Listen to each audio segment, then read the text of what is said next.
हर हर महादेवचं status, त्याच्यावरनं सचिन कल्याण शेट्टी असं म्हणतायत की हर हर महादेव आणि जय श्रीराम हे दोन्हीही आमचे नारे आहेत आणि महादेव आणि हर श्रीराम हे दोघेही आमच्या सोबत.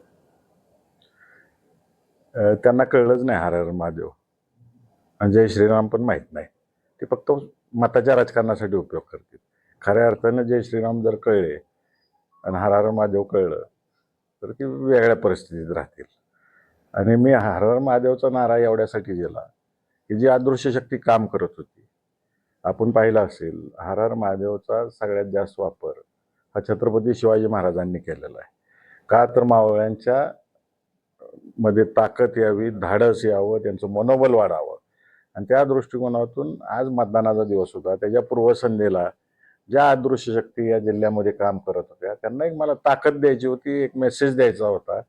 आणि मी छत्रपतींनी जे वाक्य वापरलं तेच मी वापरलेलं आहे. मी माझ्या सैनिकांच्या मनामध्ये धाडस भरलं आणि ते त्याच पट्टीनं कामाला लागली सगळीजण. आजपर्यंत विधान परिषदेच्या निवडणुकीमध्ये इतक्या पूर्वडी नृत्य सहजेवन झाले नाही. ते यंदाच्या वेळी काय कशासाठी काय इतकं म्हणजे जिल्ह्याच्या राजकारणाचा सूर बदललाय का फूस बदलली? आता हे जिल्ह्याने ठरवायचं आहे काय झालेलं आहे ते. तुमचा दृष्टिकोन हा जिल्हा इतिहास जर काढला तर या जिल्ह्यामध्ये कुणी किती पार्टीज असो, किती वैर असो, जिल्ह्याचा विकास म्हणलं की सगळे एकत्रित आलेले आहेत. मग ते सकर्मशी शंकरराव मोहिते पाटील साहेब आहेत, नामदेवराव जगताप साहेब आहेत, अनगरचे बाबूराव अण्णा पाटील साहेब आहेत, गणपतराव देशमुख आहेत, परिचारक मालक आहेत, साठे माड्याचे आहेत, विठ्ठलराव शिंदे आहेत, जगताप आहेत, इकडं सिद्धराम आप्पा होते, महादेव पाटील होते. सगळ्यांनीच म्हणजे जुने मी एकदम 80च्या दशकातली पिढीचं सांगतोय, त्यांनी एक शिस्त घालून दिलेली आहे जिल्ह्याला. आणि या जिल्ह्याला जी शिस्त घालून दिली, सगळ्यांनी कायम इलेक्शन पुरतं राजकारण केलं आणि त्यानंतर सगळ्यांनी एकत्रित आलेले आहेत आणि एकत्रित येऊन काम केलेलं आहे. हा जिल्हा विकासासाठी एकत्र येतो काय.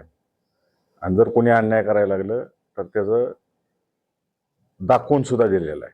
मग ते तुम्ही म्हणता विधान परिषदेचा आता 2 वेळा झालेला आहे की कमी संख्येचा माणूस बहुसंख्येला पाडून निवडून आलेला आहे. आता हॅट्रिकची वेळ आहे ती आणि ती हॅट्रिक होणार आहे. आणि या जिल्ह्याला विशेषतः सहकाराची सोय आहे. आणि सहकाराचं एक वाक्य आहे, काय आहे, विनासहकार नाही उद्धार.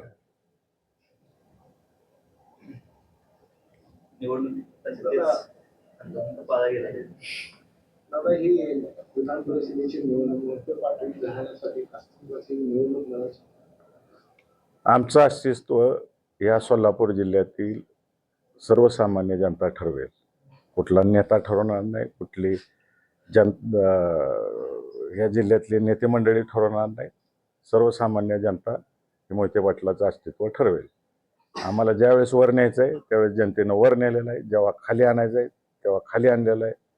असं एकदा घडलेलं नाही, 3-4 वेळा घडलेलं आहे आणि माझ्या आजोबांपासून घडलेलं आहे. आणि ते आम्ही कुटुंबाने स्वीकारलेलं आहे. परंतु जनतेची नाळ आम्ही काही सोडलेलं नाही. आमचं एकच आहे, जीवात जीवमान असेपर्यंत आम्ही काम करत राहू.